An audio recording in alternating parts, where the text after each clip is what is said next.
wabarakatuh. Halo semuanya, salam kreatif. Selamat datang di podcast Public Speaking SMK Muhammadiyah 1 Sukoharjo. Pada kesempatan kali ini, kita akan ngobrol-ngobrol santai bersama narasumber kita yang sangat menginspirasi banyak orang, terutama saya. Beliau merupakan salah satu guru pemrograman di SMK Muhammadiyah 1 Sukoharjo. Langsung saja kita sapa Pak Alvarez. Halo Pak Alvarez. Selamat pagi semuanya. Apa kabarnya nih Pak Alvarez? Ya, alhamdulillah baik.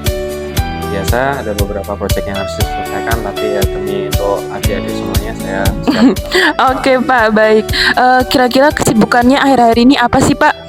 Untuk beberapa hari ke belakang, jadi saya juga ada memiliki proyek untuk ekstra terutama, kemudian di web sendiri untuk production, sama sisanya kita mau sedikit ada rahasia-rahasia nanti mungkin akan di-spill di kesempatan berikutnya. Oke, jadi cukup banyak sekali ya Pak kegiatannya. Alhamdulillah cukup banyak.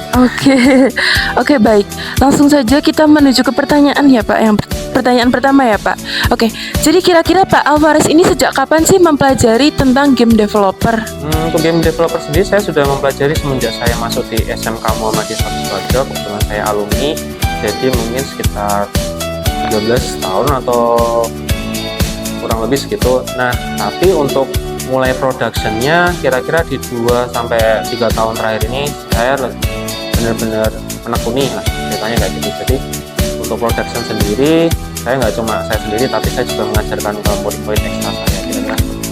Jadi sudah cukup lama sekali ya Pak Alvarez ini mempelajari soal game developer ini. Ya cukup, karena memang dari awal saya sekolah di sini memang tertarik untuk membuat game, dan alhamdulillah baru kesampaian di sekarang gitu. Oke, baik. Kira-kira ada nggak Pak pengalaman yang paling mengesankan selama di game developer ini? Oke, untuk pengalaman yang paling mengesankan itu bagi saya adalah melihat potensi dari siswa-siswa kita itu ternyata banyak banget ya, dan tidak menyangka kalau mereka itu juga mampu untuk dalam pengembangan gamenya sendiri. Dan beberapa bulan kemarin saya juga sudah menemui salah satu sutradara game ternama di Indonesia juga yang memiliki judul Troublemaker, yaitu dari Gamecom sendiri, Mas Nanda. Itu bersama anak-anak itu juga sempat untuk mewawancarai dan ngikutin acara seminar yang diadakan di GTX kemarin, kira-kira seperti itu. Itu luar biasa banget kira-kira. Keren ya Kak, keren ya Pak. Ya pastinya sangat keren sih, karena kita bisa melihat figur langsung untuk pembuatan game.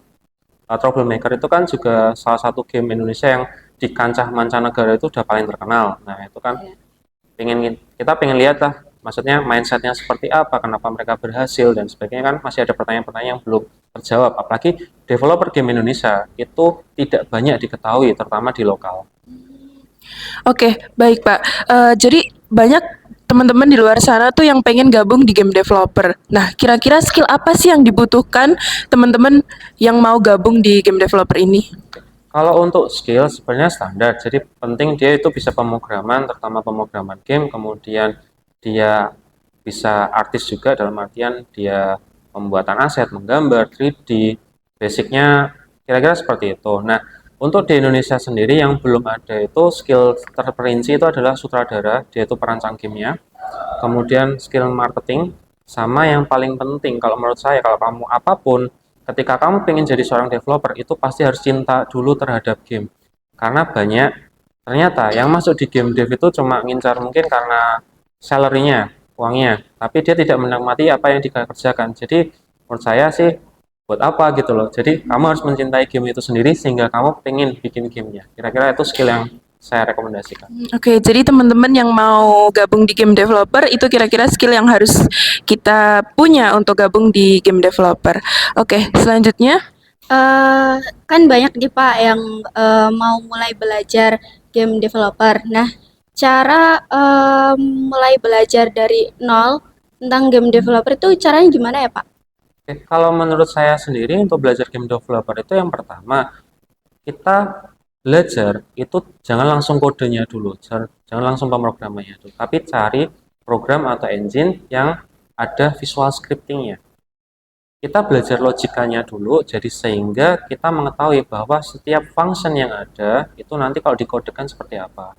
Tapi sebelum itu kita harus belajar yang mudah dulu aja, yang ada drag and drop-nya atau mungkin cuma murni logikanya. Dan saya selalu menyarankan ke murid saya itu menggunakan Construct 2 atau Construct 3 untuk sekarang untuk belajar game development-nya dulu.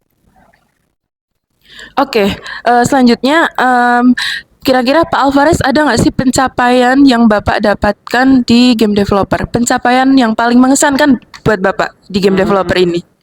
Untuk pencapaian yang mengesankan itu mungkin dari saya belum bisa membuat gamenya, tapi saya memiliki murid yang sudah bisa membuat gamenya dan sudah dipublish. Itu pencapaian terbesar saya adalah, kalau mungkin teman-teman pengen cek, itu di kelas PPLG 2 kelas 3 saat ini ada yang namanya Mas Apriansah Yuda. Jadi dia itu murid saya dari game dev kelas 1 ya. Dia sudah berhasil untuk membuat beberapa game indinya sendiri kira-kira. Dan itu pencapaian terbesar saya di situ malah. Belum ada produksi dari saya sendiri, tapi dari murid saya sendiri. Oke, berarti Bapak sudah berhasil mengajarkan anak-anaknya melebihi Bapak malah. Alhamdulillah seperti itu. Oke, baik. Nah, kira-kira Pak Alvarez tuh ada nggak sih motivasi buat teman-teman yang mau gabung di game developer? Gitu. Motivasi ya? Menurut saya teman-teman semua, yang penting kalian harus konsisten dulu untuk belajarnya. Kenapa? Kita selalu berpikir bahwa ketika kita masuk semacam kursus, kemudian kayak komunitas ya, itu kita selalu pengennya itu hari berikutnya udah tiba-tiba jago.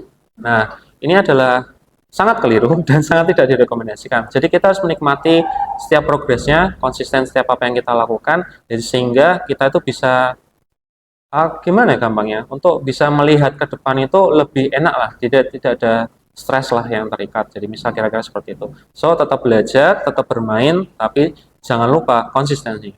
Oke, baik. Terima kasih Pak Alvarez sudah bersedia untuk datang di podcast pada hari ini. Semoga kita di kemudian hari bisa bertemu kembali, tentunya dengan podcast yang lebih baik. Oke. Mbak, Terima kasih telah menyaksikan video podcast kami. sampai jumpa di podcast kami berikutnya. Assalamualaikum warahmatullahi wabarakatuh.